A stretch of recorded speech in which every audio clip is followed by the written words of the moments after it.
आपके दौर में भी उमर अयूब साहब बिजली का ब्रेकडाउन हुआ था और ये आइंदा भी हो सकता है, मगर क्या 22 करोड़ आवाम को बिजली की तरसील करने वाली जो पावर डिवीजन है उसके पास कोई बैकअप प्लान भी नहीं है? आपने तो उस वजारत की कमान संभाले रखी और फिर आप इसको बेहतर तरीके से समझते भी हैं, और उस वक्त जब ये मसला हुआ था, अगर आप उसको रिकॉल करें, याद करें, तो खासी तनकीद का निशाना भी बनाया गया था आप लोगों की गवर्नमेंट को। क्या कहेंगे आप? बिस्मिल्लाहिर्रहमानिर्रहीम, बहुत शुक्रिया, आपने अपने प्रोग्राम पे मौजूद किया। एक ही इंसिडेंट, रिजल्ट उसका सेम पर वजूहात मुख्तलिफ।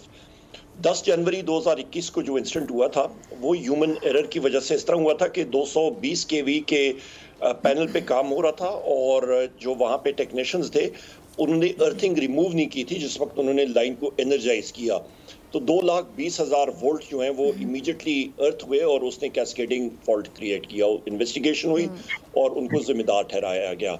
यहाँ पे जो इशू था ये मिसमैनेजमेंट का था। ये फॉल्ट इसलिए आया या ये पावर फेलियर इसलिए आया क्योंकि ये लोग चला रहे थे आपके बड़े प्लांट्स को और छोटे प्लांट्स को इन्होंने स्टैंड बाय पे रखा नहीं था, एक चीज़।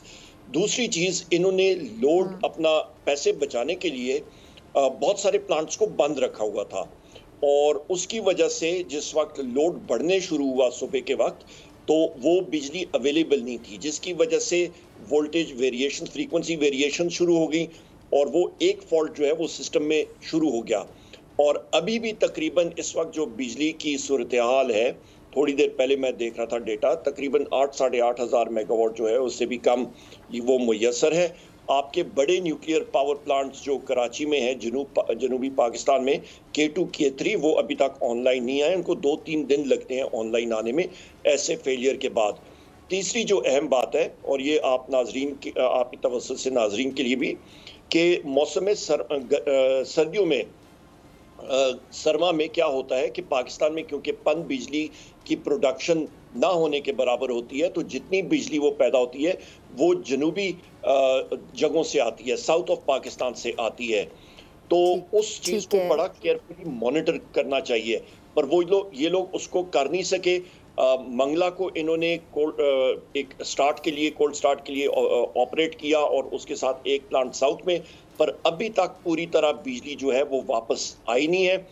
कैपेसिटीज़ मौजूद हैं, आपकी ट्रांसमिशन में कैपेसिटीज़ मौजूद हैं, पर इस इम्पोर्टेड हुकूमत ने, क्योंकि इनके पास डॉलर्स की कमी है, उसकी वजह से इन्होंने प्लांट्स को चलाया नहीं है और उसकी वजह से तकरीबन हमारे 2 दिन का मुल्क का जो ज़ख़ीरा है, एनर्जीज हैं, वो सारी की सारा ज़ाया हुई हैं। ठीक है जी, ठीक है। अच्छा बैरिस्टर साहब, आपकी तरफ आना चाहोगे, आपने उमर अयूब साहब को भी सुना, तो आप किसे ज़िम्मेदार समझते हैं? ये जो 80 अरब रुपए का नुकसान हो गया है, मुल्क मुआशी तबाही का शिकार है, एक एक पानी के लिए हम भीख मांग रहे हैं, एक एक पाई के लिए। तो आप बताएं कि जो वज़ीर आज़म साहब है वो अफसोस पे चल रहे हैं कि ये अफसोस हो रहा है, मुझे बहुत ज़्यादा, ये अफसोस करने के लिए आ जाते हैं, ज़ाहिर ख्याल करने के लिए आ जाते हैं। नहीं, बात आपने बिल्कुल ठीक की है कि वज़ीर आज़म अफसोस पे चल रहे हैं। वो ट्वीट मैंने उनका देखा था जिसमें उन्होंने कहा कि मैं अफसोस पे चल रहे हैं, अफसोस का बटन जैसे ऑन किया हुआ है कि दब जाता है फौरन।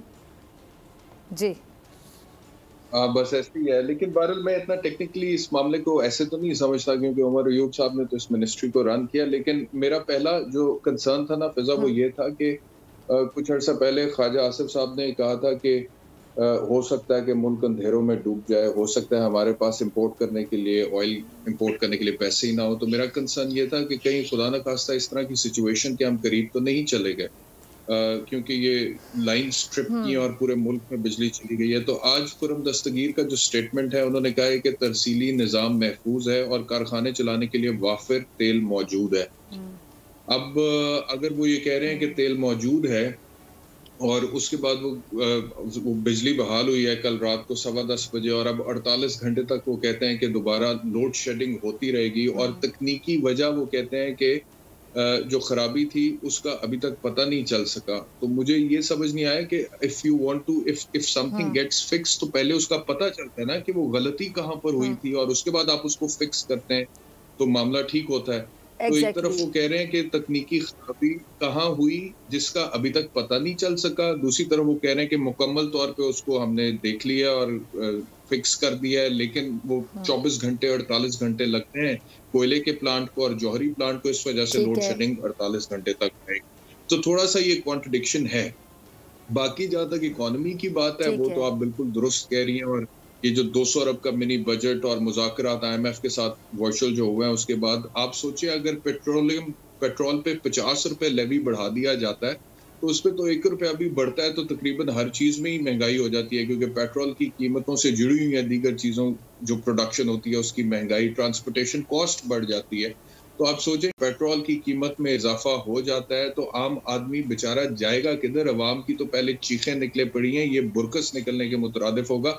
अभी मैं सुन रहा था नवाज शरीफ साहब ने एक स्टेटमेंट दिया है कि इमरान खान यहाँ पे तबाह कर रहा है, ये कर रहा है, वो कर रहा है। और भाई अगर वो तबाह कर रहे हैं, वजीर आजम आपके भाई साहब है यहाँ पे और वो IMF को कह रहे हैं किसी तरह इंस्टॉलमेंट आप इशू कर दें, जो हमसे मनवाना है मनवा लें, और उसके बावजूद अगर आपको लगता है कि इमरान खान तबाह कर रहे हैं तो भाई वापस ही आ जाओ यहाँ पर, इधर आकर देखो तो सही क्या तबाही हो रही है। उधर बैठकर आप कहते हैं तबाही हो रही है और पाकिस्तान आने के लिए आप तैयार नहीं है, तो ये तो बिल्कुल अजीब सूरत हाल है। और दूसरी इस तरह से मामला अगर चलते हैं बड़ा मुश्किल हो जाएगा इस हुकूमत के लिए आगे। ये जो प्लान इन्होंने बनाया कि लीडर ऑफ द ऑपोजिशन वफाक में भी लेकर आना है अपना, उसके थ्रू निगरान वजीर आजम लेकर आना, ये बहुत मुश्किल हो जाएगा। इकोनॉमी सस्टेन नहीं हो रही, हुकूमत छोड़ना नहीं चाहते।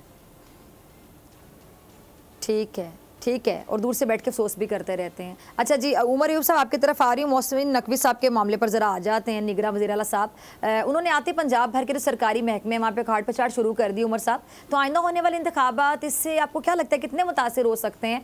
और डेफिनेटली मुतासिर होंगे तो फिर इसका नुकसान भी होगा। देखिए जी, जहाँ पे आजम खान साहब जो हैं उनको अपॉइंट किया गया है, कंसेंसस से आए, PTI का कोई उस पर इबाम नहीं है। एक डिग्निफाइड सीनियर ऑफिसर रह चुके हैं, इंटीरियर मिनिस्टर पिछले दौर में भी केयर टेकर में रह चुके थे, उस पर सारों ने वेलकम किया। मोहसिन नकवी साहब ऑन दी अदर साइड देखें, इन्होंने ये प्ली बार्गेन इन्होंने की हुई है नैब के साथ, इनका कैरेक्टर शेडी है। ये आके एक किस्म का ये विच हंट पे शुरू हो गए हैं और इनके जो ये प्री पोल रिगिंग के जुमरे में आता है। तो इससे जब ये इस तरह का सिनारियो आप पेंट करते हैं तो उस पर क्या होगा? एक मुतनाज़ा election commissioner, chief election commissioner, उनके मेंबर्स मुतनाज़ा, केयर टेकर पंजाब जो हैं वो मुतनाज़ा, तो आप क्या रिजल्ट क्या एक्सपेक्ट करते हैं? अगर आपको ये वीडियो पसंद आई तो सब्सक्राइब करें और बेल आइकन पर क्लिक करें। 2022 बहुत सारे तोहफे भी देखे गया पाकिस्तान की आवाम को। पाकिस्तान की आवाम को एक तोहफा ये दिया कि आवाम को पता चल गया कि पाकिस्तान का मीडिया क्या है। साल 2022 में सबसे ज्यादा देखे जाने वाला चैनल बोल न्यूज रहा नंबर 1। हमने बहुत सारे शोज और ट्रांसमिशंस की, पूरा साल मुसलसल जदोजहद में निकल गया कि ये वोट ऑफ कॉन्फिडेंस के पीछे कौन लोग थे। तोड़े रेटिंग के सभी रिकॉर्ड। सोशल मीडिया पर भी सबसे ज्यादा तेजी से 2.4 बिलियन व्यूज का संगे मील अबूर किया।